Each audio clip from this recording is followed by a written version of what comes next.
মুর্শিদাবাদের অশান্তির ঘটনা স্টেট স্পন্সর্ড। রাজ্য সরকারই এই অশান্তি করিয়েছে। কলকাতার নেতাজি ইন্ডোর স্টেডিয়ামের সভায় এই বিস্ফোরক অভিযোগ করলেন কেন্দ্রীয় স্বরাষ্ট্রমন্ত্রী অমিত শাহ। রবিবার 1 জুন অমিত শাহ বলেন যে মুর্শিদাবাদের ঘটনার পর স্বরাষ্ট্রমন্ত্রক বারবার বিএসএফ নামানোর কথা বলেছিল রাজ্যকে, কিন্তু মমতা ব্যানার্জির সরকার রাজি হয়নি। শেষ পর্যন্ত আমাদের দলীয় কার্যকর্তারা হাইকোর্টের দ্বারস্থ হলে তখন হাইকোর্টের নির্দেশে বিএসএফ নামানো হয়। অমিত শাহ বলেন, আসলে আগে বিএসএফ নামানো হলে হিন্দুদেরকে রক্ষা করা যেত, তাই বিএসএফকে প্রথমে নামাতে চায়নি রাজ্য সরকার। কি বলছেন অমিত শাহ শোনাবো। मुर्शिदाबाद में अभी हिंसा हुई, हमारा गृह मंत्रालय कहते कहते थक गया कि बीएसएफ को बुला लीजिए। हम नहीं बुलाएंगे क्योंकि बीएसएफ आती तो हिंदुओं की रक्षा करती। फिर हमारे कार्यकर्ता हाई कोर्ट गए, हाई कोर्ट के ऑर्डर पर बीएसएफ आई और हिंदुओं को बचाने का काम किया। ममता जी, आपके नेताओं ने वो बीएसएफ को गाली बोला और आपके नेता वहां खड़ा रहकर की हौसला अफजाई करते हुए, मुझे कहने में कोई झिझक नहीं है, जिस प्रकार से बंगाल सरकार के मंत्री इस स्टेट जिन्होंने हिंदुओं को न्याय किया है। অন্যদিকে অমিত শাহ সরকার বদলেরও ডাক দিয়েছেন। তিনি বলছেন যে 26-এর নির্বাচনে নাকি এবার সরকার বদল হবে, বিজেপি ক্ষমতায় আসবে। রবিবার নেতাজি ইন্ডোর স্টেডিয়ামে বিজয় সংকল্প কার্যকর্তা সম্মেলনে এসে এই ভবিষ্যৎবাণী করেন কেন্দ্রীয় স্বরাষ্ট্রমন্ত্রী অমিত শাহ।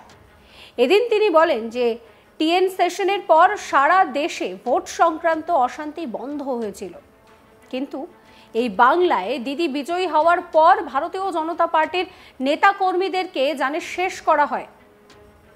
শাহ বলেন, আর কতদিন অভিযুক্তদের বাঁচাবেন দিদি? 2026-এর ভোটে জেতার পর বিজেপি অভিযুক্তদেরকে মাটির তলা থেকে খুঁজে বের করেও সাজার ব্যবস্থা করবে। অমিত শাহ বলেন যে আমি বাংলার মাতৃশক্তির কাছে আপিল করছি, আগামী নির্বাচনে আপনারা মমতা ব্যানার্জিকে বুঝিয়ে দিন সিন্দুরের অপমান করলে ফল কি হয়। কি বলছেন অমিত শাহ শুনুন। सीईसी बने उसके बाद पूरे देश में चुनावी हिंसा बंद हो गई, मगर ये बंगाल है जिसमें चुनाव के वक्त और दीदी को विजय मिलने के बाद सैकड़ों भारतीय जनता पार्टी के कार्यकर्ताओं को मौत के घाट उतार दिया गया। दीदी, कब तक बचाओगी उनको? मेरी बात सुन लो, आपका समय अब समाप्त हो गया है। 26 में भारतीय जनता पार्टी की सरकार बनने वाली, और वे सारे हजारों की संख्या में बैठे हुए मेरे मंडल के पदाधिकारियों को ये वादा करना चाहता हूं कि यहां तृणमूल की सरकार जाते ही हमारे कार्यकर्ताओं के हत्या के अपराधियों को जमीन में गाड़ा है तो भी बाहर निकालकर सजा करनी चाहिए। लोकतंत्र के अंदर हिंसा कभी शोभा नहीं देती है। दीदी, हिम्मत हो तो हिंसा के बगैर, रैगिंग के बगैर चुनाव कराकर देखो, आपकी खुद की जमानत ये बंगाल की जनता जब्त कर ले। और भाइयों बहनों,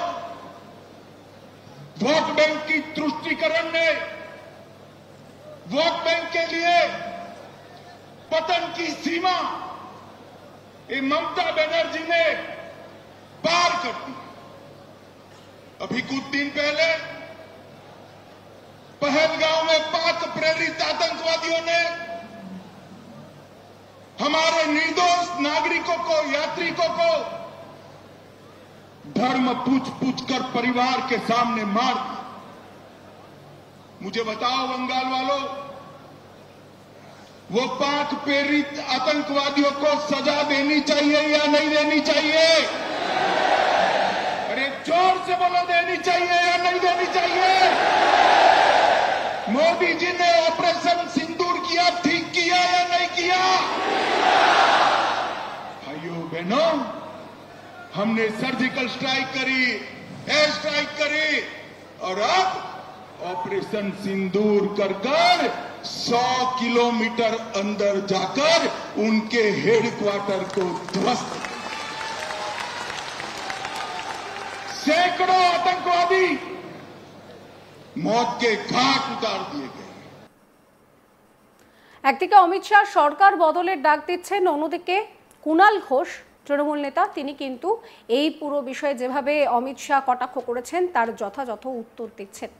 তিনি রীতিমতন অমিত শাহকে খোঁচা দিচ্ছেন। তৃণমূলের তরফে চ্যালেঞ্জ রইল, সেই বিষয়টাও বলছেন কুণাল ঘোষ। শোনাবো তার কথাও। কেন্দ্রীয় স্বরাষ্ট্রমন্ত্রী অমিত শাহ তিনি কলকাতায় নানা ধরনের বিভ্রান্তি ছড়িয়েছেন। দেশের সুরক্ষা, সীমান্ত রক্ষায় তিনি এবং তাঁর দফতর কতখানি ব্যর্থ সেটা তিনি নিজেও জানেন, এবং সেখান থেকে নজর ঘোরাতে কিছু ভুলভাল যুক্তি দিয়েছেন। তো আমাদের দলের তরফ থেকে তো পরিষ্কার বলে দেওয়া হয়েছে যে ওনারই আগে ইস্তফা দেওয়া উচিত, পদত্যাগ করা উচিত। আরেকটি বিষয় দেখুন, যে অভিষেক বন্দ্যোপাধ্যায় আমাদের সর্বভারতীয় সাধারণ সম্পাদক, যখন ভারতবর্ষের হয়ে সর্বদলীয় প্রতিনিধি দলে এই জঙ্গিদের বিরুদ্ধে, আতঙ্কবাদের বিরুদ্ধে, পাকিস্তানের বিরুদ্ধে তিনি যখন বিভিন্ন দেশে প্রতিনিধিত্ব করছেন, সেই সময় এই অমিত শাহ তৃণমূল কংগ্রেস, মমতা বন্দ্যোপাধ্যায় সরকার এবং অভিষেক বন্দ্যোপাধ্যায়কে আক্রমণ করছেন।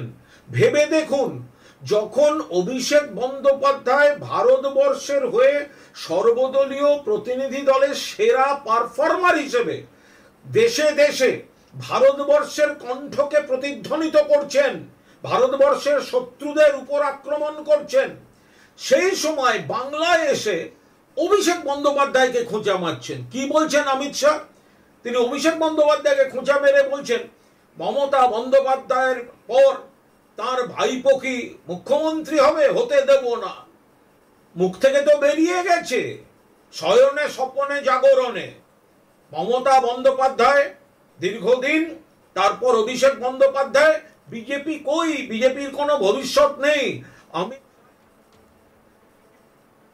সমস্ত খবরের আপডেটের জন্য আপনাদের নজর থাকুক আজ তাক বাংলায়। চ্যানেলটিকে সাবস্ক্রাইব করবেন, নোটিফিকেশন পেতে বেল আইকনে ক্লিক করবেন, ফলো করতে ভুলবেন না আজ তাক বাংলার হোয়াটসঅ্যাপ চ্যানেলও।